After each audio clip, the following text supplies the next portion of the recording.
So again, my name is Bethany Casares. I'm an applications engineer at FATHOM. I focus mainly on our additive manufacturing technologies, although I also support our portfolio of other advanced technologies. I have a bachelor's degree in mechanical engineering from MIT, and I'm really passionate about product development, and particularly about how people can use additive manufacturing to push the bounds of what's possible in designing new products.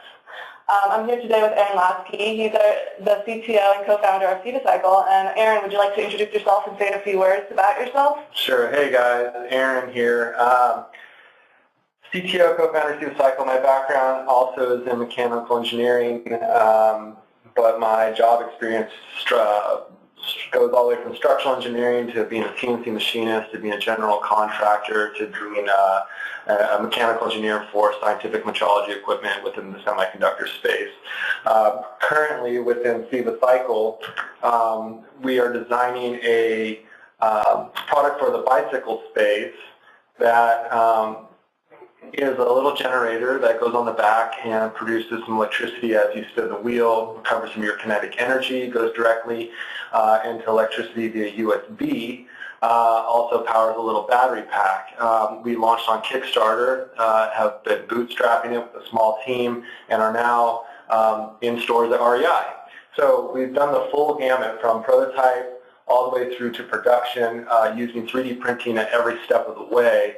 A relationship that has led us to FATHOM, and a very proud partnership that we're happy to continue to maintain. So as we continue into 3D printing, my background in 3D printing was limited at first. It was contained mostly around prototyping. That was my experience within the space. But before long, I started to see the utility of the 3D printer, and I got to see how it was more than just a form and fit type product, but actually something they could do functional, actual working prototypes. Our first prototype and model that we went to Kickstarter with was a 3D printed device that was fully functional, produced power, fit on the bike. It was terrific. And then as we continue down the line towards future R&D and into production, I started using 3D printing as the end-use product, augmenting where I needed, with off-the-shelf components to get the full functionality and not have the limitations of the materials. The places where the material might be too soft or not quite rigid enough or didn't have the repeatability, was able to create these full assemblies. And with that, created an understanding of that, how 3D printing is just a unique fabrication tool, just another arrow in your quiver of how you're going to design. And as I was getting the early stages to it, I love the show, If You Build It, or the movie, If You Build It, They Will Come, Field of Dreams. And I'd always laugh at myself as I had this 3D printer. It's like, well, if you own one, you will use it. So, I would continue to find new and innovative ways how to use this new tool. It was like, Christmas all over again for, multiple years coming, as I was able to oh, that's perfect for the 3D printer. Oh, another application. So now we're using it. We use it for casting, to make casting molds, and, obviously mechanical assemblies and everything else. It's a great, great tool. So as we go on to, I want to share with you a couple little learned tricks that we can then apply to some of the examples. And so Fasteners is terrific. Just because you do something in 3D printing, you don't have to worry about fasteners. One of the beauties of 3D printing is that you have design freedom. You can actually create parts that don't need to be assembled, that otherwise, if you were doing machining, would have to have multiple parts.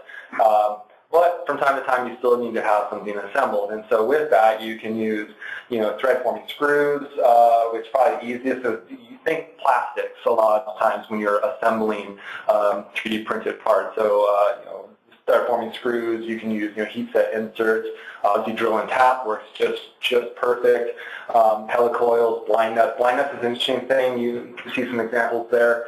Because you have the design freedom, you don't really have a penalty to just designing a little slot for the nut to fit. And that can be a very valuable tool, particularly for screws that you're putting in and putting out repeatedly, obviously very, very inexpensive. And then also, depending on the resolution and the size of your screw, you can also just do a direct print. For Flexure, 3D printing is a plastic. It's perfect for making snap fits and making snap assemblies. I like to utilize this a lot because it eases assembly of my fixtures, of my functional prototypes. But there is a little bit of thought that has to go around it with the build orientation. As you can see here, you want to align your stresses on the filament line, not along the build stack line, Current products, current materials now that have come out, they actually have really good bending tensile stress within the filament line as well as the stack layer line. But the difference is along the filament line you will get good flexural modulus. So basically it will bend and it will flex before it breaks. However, along the stack lines it just tends to break. Now another thing too is you can use post-machining, and we use post-machining quite a bit. It's kind of similar to, like, say, you would do die casting. So 3D printing by itself has terrific tolerances. Actually, most machines have tolerances that are on par with standard machining practices. 2,000ths of an inch. If you go through first cut, which is an excellent 3D or a CNC process, I think they guarantee 5,000ths of an inch. So most 3D printers blow it out of the water, and if you need a precision slip fit or a precision assembly, it's really easy just to throw the 3D printed part onto a lathe or onto the mill and just get that final shape. So into some examples. What you see in front of you was actually my first fully functional test fixture. So we designed this to actually test the generator. That what you see there on the left, what I'm holding out with my hand, that is a generator that goes in our product. I had designed this up and was getting it quoted and realized that the cost and the lead time was kind of outside of my budget or what I want to think about, and then it kind of had the light bulb went on, and I was like, oh, I can 3D print this. More than enough structural strength within the 3D printed part. And then I just gave it a try. I didn't have a huge penalty for just giving it a go. And the end result is that it worked perfectly. So what I'm holding up there, I was able to actually print out a spline that fits the gear, that is the drive gear on our generator.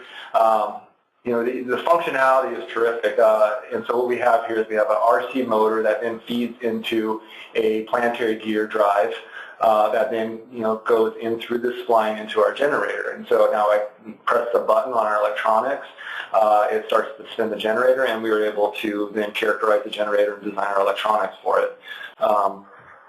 Terrific application. And then so as we scaled into production, it was a no-brainer to use 3D printing as well. And you can just continue to augment. And so the keys here is, you can look here, there's a linear slide. This is for our electronics fixture. So the linear slide bar drops down a set of pogo pins that contact our electronic PCB board in certain configuration. And then as we run a QA program, we get either a pass-fail. Now, in order to do it, the pogo pins need to slide up or slide down, drop into a consistent, repeatable position on the PCB board.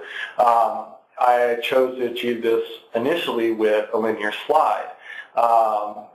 This is just an off-the-shelf component. I bought it from a McMaster car, just designed around it like I would any other component. For all practical purposes, worked like a charm. You can also see some power resistors on the back, some banana jacks, and you can see a fairly good list of bill of materials that go into this fixture. So what we're seeing here is the ability to 3D print a base and then augment as needed to get your end-use functionality out of it. And then so for what we ended up doing, this is a generator electronic, so another electronics that we have in our product. And so this is very similar to actually what the battery electronics fixture iterated too. So from the linear slide, we changed it to this swing arm. And we were able to quickly iterate. It didn't cost much, and I mean, this is one of the beauties of 3D printing is that you can try these vastly different. Go back here. Sorry about that. We can try these vastly different technologies or designs, and there's not a whole big penalty for failure, or if you don't get it right, it costs maybe $100 in material. And just a couple days of your time. It's really not that big of a deal. It's not like you're sending it off to the machine shop. And here in this generator fixture, and other things that are interesting is the ability to print directly into the fixture pass-fail. You can see there and see the cycle. So it's able to give directions to the operator. You remove ambiguity. You increase reliability. This one, if you look at the slide hinge that comes down on the kind of center left of the screen, that's what has pogo pins. It slides over a flexure. You can create this positive pressure that it locks into place. It stays down. Very, very repeatable. And you can even create little referencing features. So as it slides down, it can slide into a slot again. And this another really interesting thing with this is, when I was assembling it, I would use the soldering iron to kind of touch up the walls of the 3D print. I would probably purposefully undersize a slot for the swing arm to drop down into, so that I could then shave with the soldering iron and kind of melt away the material to get exactly where I wanted to. So another nice aspect of 3D printing. What we see here, this is our assembly fixture for our spoke drive, and so we had a challenge of having to assemble this skeleton piece with all these little arms. They all have live hinges at the base with a traction band, which is an elastomer part. So this is the part of our assembly that actually touches and rotates with the wheel, so it engages the spokes. And so if we go to the next slide here, we see, now here's a video of each one. So we see the initial part, it slides down, it pushes the skeleton into its place where I can then add the traction band around the perimeter there. So this was pretty simple. I used a little quick release pin, I used a compression spring, and then I used on the base part that the quick release pin goes into is just a little washer, and that washer is retained by a little spring clip. So I didn't want to, you don't have to use glue, you don't have to use fasteners. You can design in, just like you would say with like plastics, injection molding, you can design in these flexures to ease assembly, to ease operation. And one thing that's beautiful about this is, so we changed that spoke drive. That was probably one of the largest modified parts of our design. And it was easy to change the assembly fixture to match. We didn't have to wait until the design of the spoke drive was completely finalized before we started to make the fixtures for it. And that's another beauty of the 3D printing, is that you can make your fixtures in real time as you're still developing your final product. And so that by the time you're actually, say we're going to do a run of 100,000 parts, well, shoot, we would have it fully vetted what our assembly and QA fixtures would be, because we've been designing them in the same time in real time through additive manufacturing. And then if we decide we need to actually make more robust solutions through, say, machining or some other traditional manufacturing, we would have a ready go-to design to go that. But in this situation, I mean, these products, these assembly fixtures you see in front of you, they have over 5,000 cycles to date, and they show no signs of failure and no signs of problems, and they're just still going strong. Here's another assembly fixture. This is for our mechanical assembly, what holds our gears and our generator. What's unique about this one is using an off-the-shelf product, which is an arbor press, and just augmenting the ends of it, the control surfaces of it, to fit my particular application. I've seen at plenty of production plants where they will make their own arbor press, or they'll like do these very fancy things to code ground up. And sure, while that might be a very valid option when you're getting to very, very large numbers, you know, for pilot runs and for beginning off, like just use what you already have. I mean, your chances are it's going to be cheaper to buy an arbor press than create your own for a custom fixture. And so by using that, I 3D print out a part that goes onto the piston or plunger, and then I have another part that goes onto the base. And then by using the magic of the arbor press, I'm able to press this is a drive brace. This completes our assembly of the mechanical structure put together really simply. Again, this is a highly repeatable. I was able to design features into it so that it nicely fits into the arbor press. You know, again, the design freedom of the 3D print. If you were to look on the inside of the piston part, I was able to put ribs and different strengthening aspects to it to help with fatigue, fail. And one little topic on fatigue fail. I use SolidWorks just to do our simulation of the maximum stress within the part. So I'll do a little simulation, and I figured as long as I stay below about 20% of the yield strength, it usually seems to be a pretty good starting point. Of course, you can do your cyclic testing and your lifetime testing of the fixture to find what the actual real life is going to be. But a good starting point. If you keep it low, material's cheap for 3D printing. It's not a big deal if you to design to those constraints.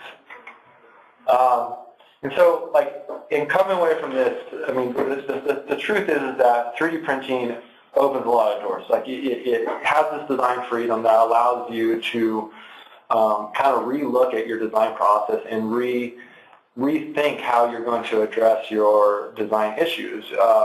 It's not just for prototype, it's an end-use product. And then furthermore, you can augment it with off-the-shelf components, pogo pins for electrical applications.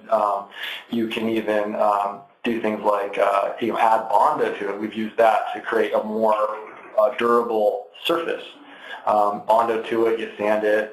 And so there's a lot of options, and our material choices were pretty straightforward. We used just an ABS, but there are multiple material choices if you have ESD concerns, etc. Low penalty for failure, and quite often you can get exactly what you need by printing it out and save a lot of time, save a lot of money, allow you to quickly iterate, and really explore these what-if ideas that otherwise would be prohibitively expensive.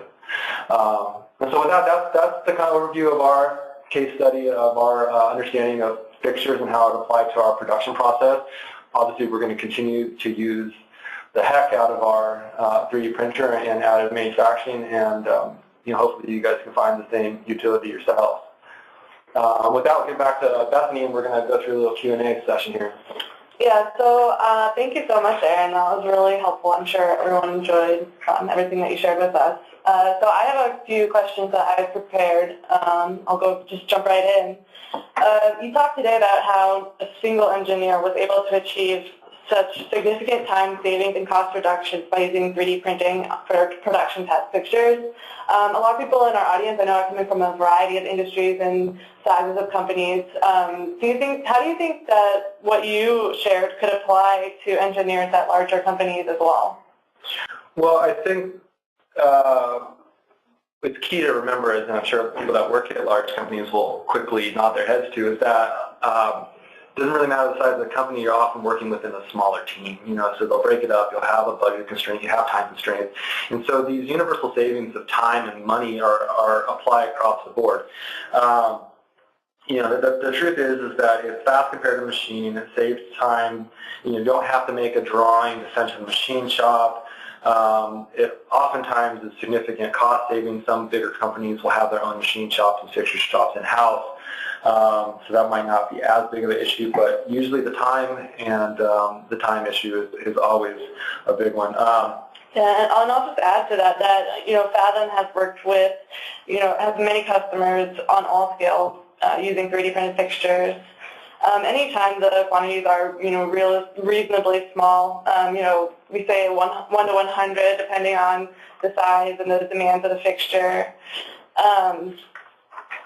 And we see people using 3D printed fixtures for R&D, engineering test fixtures. I really liked your example of the generator fixture. I think that can probably resonate with a lot of people who are listening today.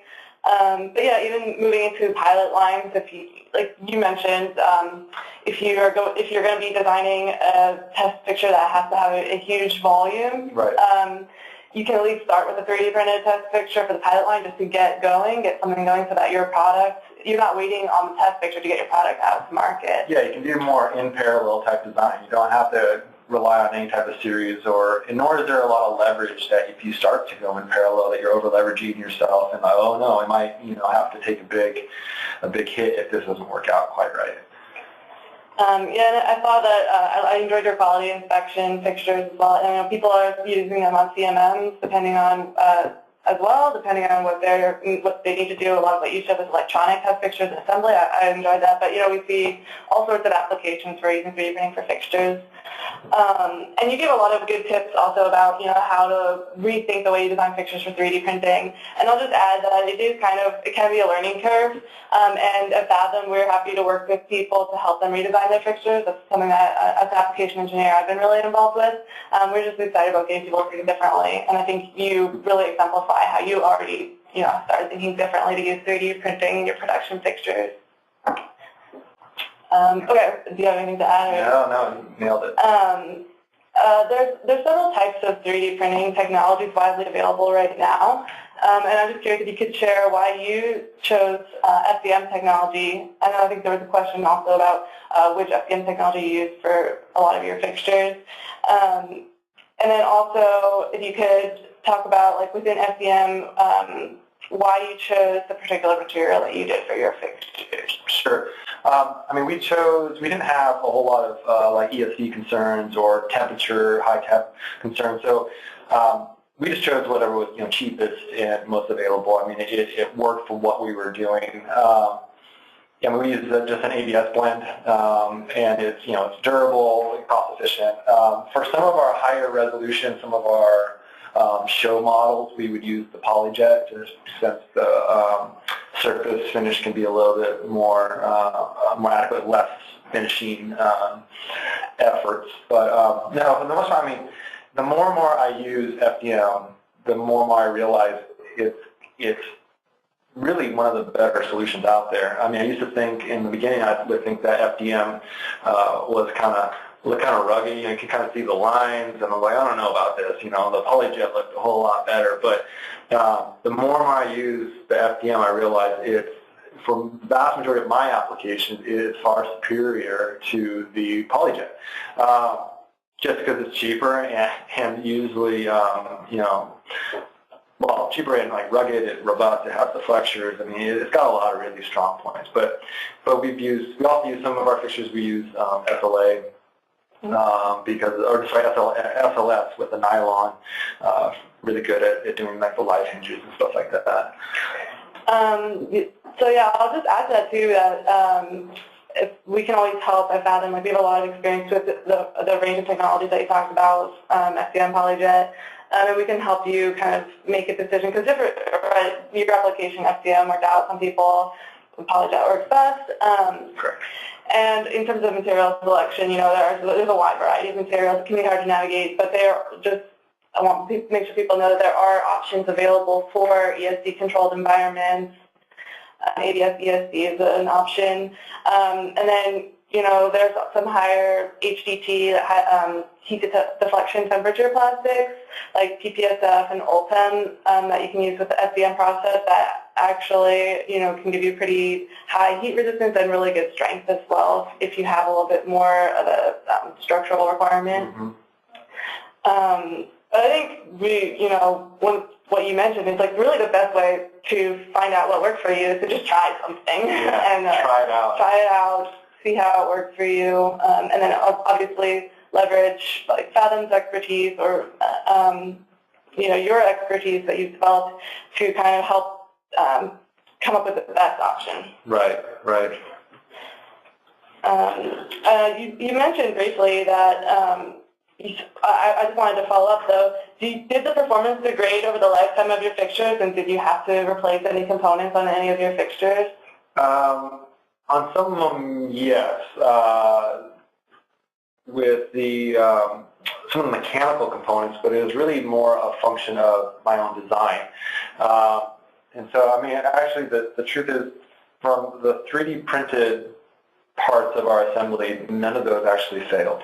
I mean, they're pretty rugged and, right, they're durable.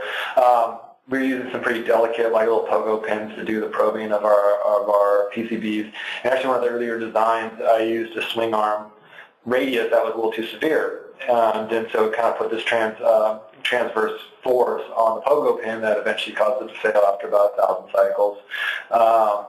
So that's where we led to the linear slide that you saw earlier, which then got replaced by just another swing arm that had a larger radius, and that seemed to that solved the problem. But yeah, it's just like any design process. You try it out, and you see what works. Again, 3D printing is it's a much quicker way. You can find out stuff much faster. If something does break down the line like it did for us, it was really quick to fix it. We had another fixture up in place in about 3 days. I mean, it was no problem. So, but yeah. Okay. I think I'll move on to the next question. You just mentioned that 3D printing, it enables you to improve your fixture design by iterating and testing more quickly. I was wondering if you could just choose one of your fixtures and describe in detail how you changed the design based on results from earlier test fixture design. Oh, it looks like I jumped the gun on this answer, because I think the best solution, or best example I have of this was for the electronic, the battery electronic QA fixture that we had, and so basically. And so, how many different versions of that one did you go through before you settled on a design? So that one was a total of three, before I settled on the final design. And the first one, like I said, oh no, it was 4. I take that back. So the first one we designed it, and the mask file that I had on my computer that I inputted into SolidWorks for where the probing pads were, it was actually incorrect from what the actual PCB board was. And so when I went to put it down, and my little pins didn't line up with where the pads were. And so that way, and actually this is a great example. I mean, I think this happens more than people would like to admit, where, your files in your computer don't match up to what happens in real life. Obviously as engineers, we hope that it would always be exactly how we put it in the computer. But obviously that's not the real world.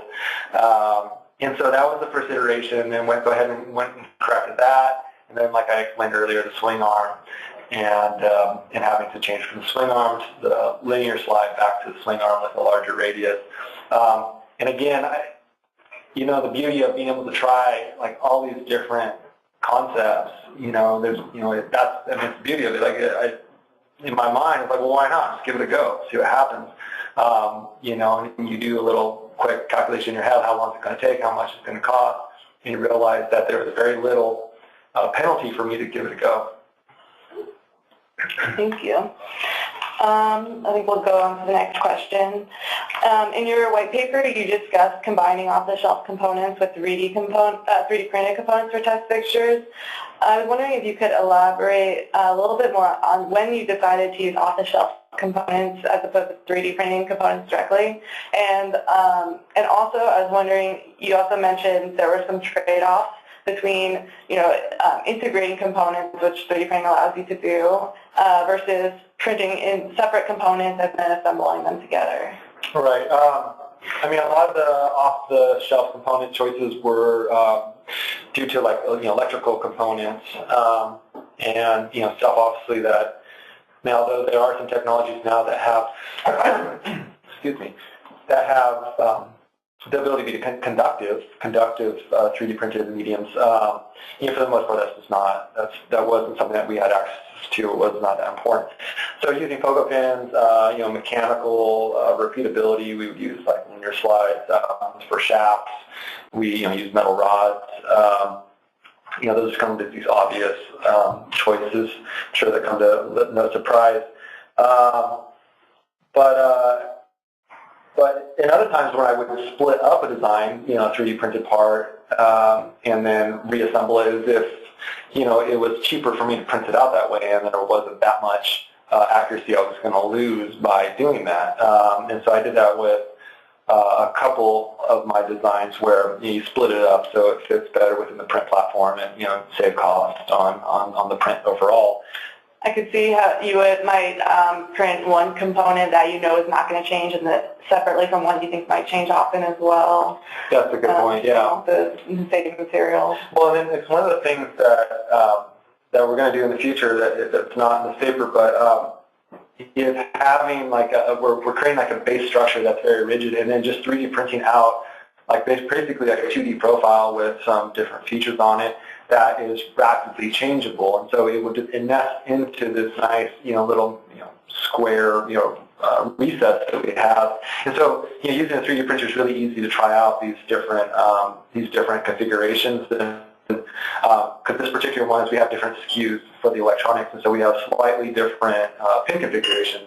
Based on because we have different battery sizes and whatnot. So it's really easy that we can use one test fixture that we can then change out this little template and then get different testing performance out of it. So the way to save money is the way that we're not going to have both SKUs running at the same time. But just another way that you can utilize the benefits of 3D printing. I just also wanted to mention, I know you went into fasteners a little bit in your presentation, and I think I get a lot of questions about that as an applications engineer. And so I just wanted to mention that one of our mechanical engineers did do a blog post about just the variety of fastener methods. I think you mentioned a lot of them. He had a couple other ideas to that, just to get people, thinking about it. I also really like the examples that you gave of the different types of components that you use off the shelf. I think we also had talked about you could use heat sinks, yeah, definitely. Heat sinks, or yeah, it's great. You can just put a chunk of aluminum, and it gets you. I mean, actually machined heat sinks, and then you just throw them in there on the back of your electronics, and yeah, works really well. Another thing too is when you're thinking fasteners, I mean, oftentimes there's great resources with how you fasten plastics. And so that's something that you definitely want to think when you're thinking fasteners. So you can also do heat stakes where you just have a post and you have a hole and you use your soldering iron to mash it together and assemble that way. Yeah, there's a lot of versatility there. Okay, I think I'll move on to the next question. Stratasys has a white paper on how BMW is using 3D printed jigs and fixtures using the SPM technology as well. And they discuss how freedom of design allowed its engineers to create fixtures that reduce weight and improved operator efficiency and comfort. And I'm just wondering, did you think about ergonomics and ease of operation when designing production fixtures for the cycle? Yeah, no, we didn't have like say the constraints of like OSHA or anything like that. But I was mostly concerned about how fast it was going to be. The operator can move from one section to the next, and oftentimes so natural movements that the wrist wants to make or the arm wants to make, and just increase the flow patterns. And that's definitely something that we utilized. Something I hadn't thought about before, which is something that I will implement to the next step, is using these more ergonomic grip designs. Everyone knows the OXO, kitchenware stuff. I mean, everybody loves this stuff because it's got this nice, comfortable grip, but that stuff works quite well within a repetitive environment, and that's something that can be applied quite well. Furthermore, you can, decrease the weight of different handles and stuff. If you were taking a machine, an ergonomic grip, it could be quite heavy, a lot of mass to it. 3D print it can be light. You can do, partial fill through the body of it. You can also do differential fill, depending on what 3D printer you're utilizing. I know the Ford systems allow that. And that way you can balance like the center of gravity, which is really innovative. So there's a lot that you can do if high on your list is, worker ergonomics and making sure it reduces the injury and that type of concerns. Yeah, definitely. I think a lot of people I've talked to, that's a big concern, especially in like the larger workplaces. But everyone, is really concerned about ergonomics, and you mentioned a lot of great options for that. I think also, one thing people are also interested in is just ease of assembly. A lot of 5S is big, lean manufacturing is big, creating foolproof assembly fixtures. One of the advantages of 3D printing is you can actually print instructions, arrows, guides directly into components with no added cost. You can print organizational aids. And again, I think one of the most powerful things that you mentioned is that you can iterate on the design based on worker feedback, based on an ergonomics assessment or just their intuitive feeling of how it makes them feel. And honestly, I think it can be an integral part of a whole environment of continuous improvement. Empowering the workers as well to make changes to their workplace environment in a really dynamic way. Right, it's called Kaizen, right? Kaizen, yeah. Japan, Japanese. Last question here. Yeah, I think we have one more question. And this is basically, you pretty much compared the cost and lead time of machining your fixtures to 3D printing them, and it was a clear choice to use 3D printing because it saved, several weeks and a lot of money. But can you also think of additional advantages of incorporating 3D printing in your production, test, or assembly environment? Sure. These have been alluded to already a couple times, but the idea is of parallel development of the process. Because it costs less, because there's less time you have to spend on it, you can actually, start developing your test fixtures and put them into operation as you're doing your pre-production and your early pilot stage. But there's, other things. It's like a good one we were just thinking about the other day. It's confidentiality. If you have to send out your designs to get made by somebody else, sometimes. I know we worked with a motor manufacturer that their assembly method was highly proprietary, and that was what their secret sauce was how they assembled these rotors. And so for them to send out their assembly fixtures to somebody else, that's going to be a big issue. So now they have a choice. Do they bring everything in-house and all that and absorb all that cost of doing like machining or whatever? Or can you do it through a 3D printing in-house? And for a lot of people, it would make sense just to buy the printer versus buying the machining equipment and having to pay for the staff. Yeah, I think we've seen that a lot in the electronics industry. People, if they're, like you gave a good example of a test fixture for just a simple PCB. And a lot of people, they don't want to share their PCB files. They don't want to share their pad locations or any of that because it's all proprietary. So being able to design something like that in-house, I think, is really powerful from a confidentiality perspective. Right. I think one thing we've also talked about before is creating a digital inventory. Like some of the bigger companies, if you don't want to keep a large inventory of parts on hand, so the fact that you could 3D print a fixture for a one-off, process or, a limited time product, and then, you can get rid of the fixture, recycle it, the materials, and then you'll still have the CAD and you can simply print out a new fixture the next time you need that. Yeah. I think that's another powerful thing that, it's about, rethinking the way that you could run your production and assembly environment in ways that 3D printing allows you to do that you couldn't do before. Right, yeah, easy startup, easy shutdown, reducing how much mass that you have at any one time. Yeah. Okay. Thank you so much, Erin. This is really helpful. I'm going to go ahead and go through some of the questions that were submitted through the chat. Someone asked, they wanted to know what 3D printer did you use, Erin, for a lot of your fixtures? So the one that we purchased was the Mojo by Stratasys, a little desktop printer. It took a little bit of a learning curve. First I was bad-mouthing it, but within a very short period I started to be very, very stoked by it. it's funny to hear, like when you talk to somebody who has like a big Fortis or something like that, they're like, oh, just the little pea shooter, the Mojo. But I tell you, it's a very capable machine, and it works like a champ. So the vast majority of what we designed our fixtures was for the Mojo, using its print platform, its tendencies. It's got very good repeatability. Every time you change out the material, you also get a new print head. You know, that keeps the dimensions constant. It keeps its layering height constant. And I'll just add that as compared to like a MakerBot, one of the things that makes the Mojo different is it has a heated build envelope, so you actually get a lot more dimensional stability since you don't get this constant expansion and contraction of the plastic as it cools. Yeah, I have buddies that have the MakerBots, and they, you know, it's more hassle than it's worth a lot of the time because you have to really control how you design the part. And I mean, especially for like a lot of things that you do, like you need kind of that more dimensional stability. Absolutely. And it has, you know, obviously it has the support material, and then with, you know, it has the cleaner, which is nice.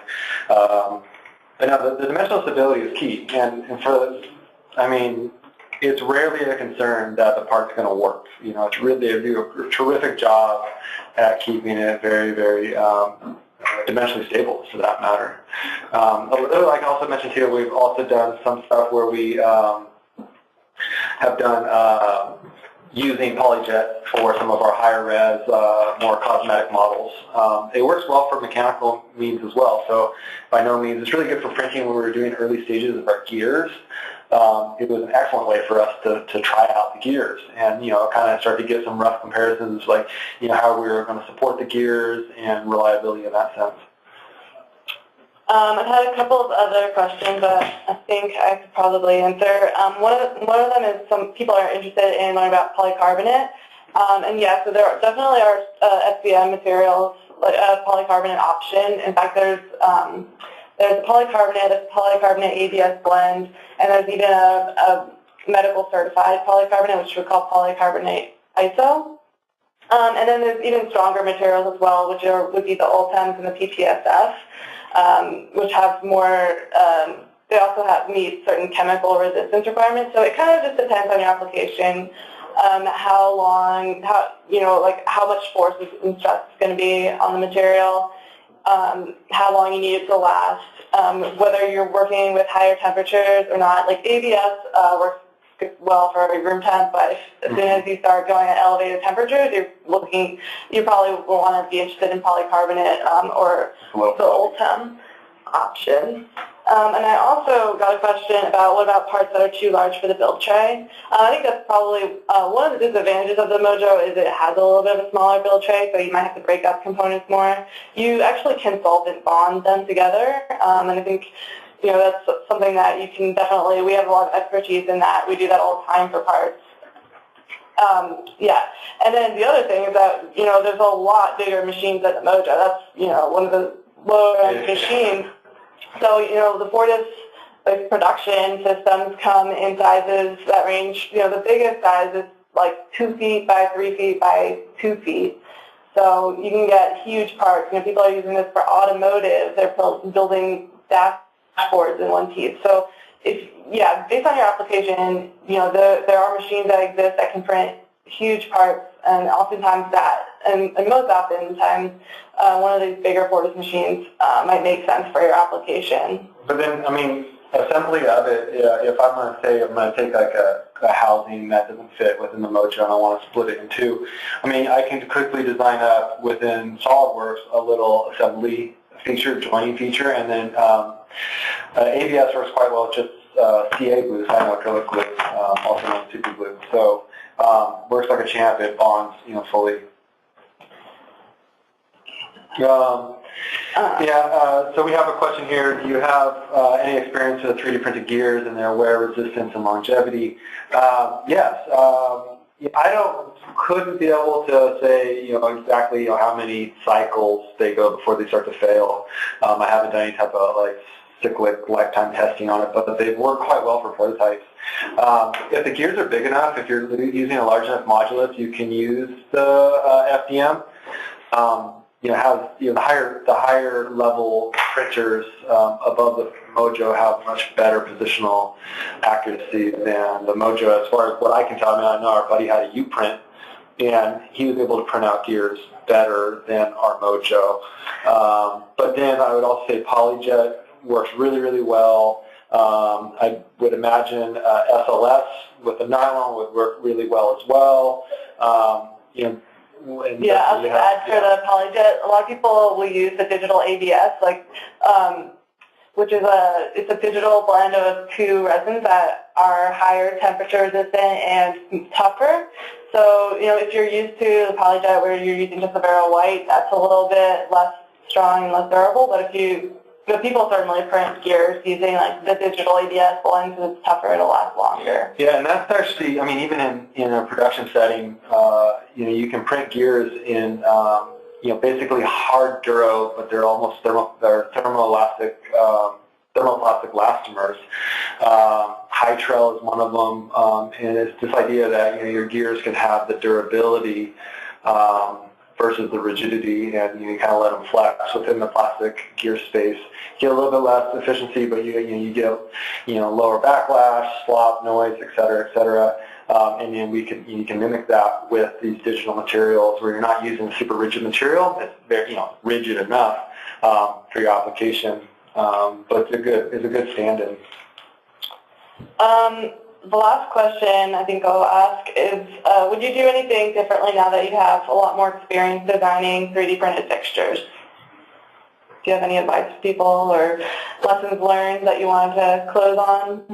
That I do different now that I know. Well, I'd say the things that I'm leaning more towards now is using, it all depends what you have access to, too, because I know the higher-end models have, 3D printers have the ability to print around inserts, so you can actually insert rigid bodies within a 3D print. I would love to play around with some stuff like that for just different, rigidity and having a composite build, basically, where you're putting two different materials like a metal and a plastic together. Interesting things, but no, for the most part. It's continuing to, the more you use the printer, the more you gain that understanding of how it's going to behave and what situations it's going to like, what situations it's not going to like, and then you just continue to augment however you can. Also starting to play with polishing with, acetone polishing, or where you can do that, playing with adding Bondo and adding spackle to make surfaces smooth, starting to play with just where you augment it with epoxies and stuff like that. Those are some of the latest things we've been playing with. Yeah, and I'll just add to that FATHOM has been, has a lot of experience with finishing models too, and we got some interesting questions about that. Whether it is, using acetone to smooth out the surface, or hand sanding and polishing, the 3D printing technologies we use finish really well. And maybe do you know about, say, metallic finishes, like a nickel plate or something like that? Are those possible? Yeah, there's actually a company that offers a service to ionize the surface and a metal plate, 3D printed parts. It all depends on if that's in your budget or not, and whether it makes sense for your application. But yeah, metallic surface coatings. I know some people, if they don't want to use the ESD material, they might use that as an option for ESD environments to create a conductive you can also do gold leafing too. You don't have to actually be high tech with your plating. You can, use more traditional methods where you do some type of spray adhesive and then the light foil. So there's also those options. Yeah, and then also FATHOM offers a lot of these finishing services. So it's, for those do-it-yourselfers, you're welcome to try it out. But please ask. If finishing is something that you're interested in, we can get you a quote and talk about the options and what makes sense for your application and help you get going with that. Yeah, sometimes I'm amazed at what the models FATHOM comes back with, and they're kind of artists, true artists. Yeah, it's pretty amazing. I think that we're going to end our Q&A there, and I just wanted to give you a little bit more background about FATHOM. So as I mentioned, FATHOM has a lot of advanced resources to support our portfolio of additive and advanced and accelerated product development technologies. So, our business is kind of threefold. We sell 3D printing systems from Stratasys with SPM and PolyJet. We also have a full range of services that includes, you can purchase a 3D printed part. We have PolyJet, SPM, and we also offer SLS parts. We also do rapid tooling for injection molding. We do 3D printed injection molding. We do a lot of RTD casting for low production. We do CNC machining. Again, we do model assembly and finishing. We even do contract R&D. And then, of course, to support all of these products and services, we have a whole staff of mechanical engineers, industrial designers, R&D engineers, graphic design, so that we really want to help you innovate faster and leverage these technologies to improve your product development environment. FATHOM's expertise, it ranges, from the early design phase to early production. We feel that we can help you leverage these technologies throughout your product development process. Whether it's, exploring designs based on, what people traditionally think of, but as Aaron was mentioning in his case study, you can leverage 3D printing as well as these other advanced manufacturing techniques, whether it's CNC machining, RTD casting, throughout your development phase to help prove out designs, do engineering tests, R&D work, and into early production, getting your pilot line running, whether that's your product or your fixtures. We can really help throughout that entire process and help you figure out how you can leverage these advanced technologies to move more quickly throughout the whole process.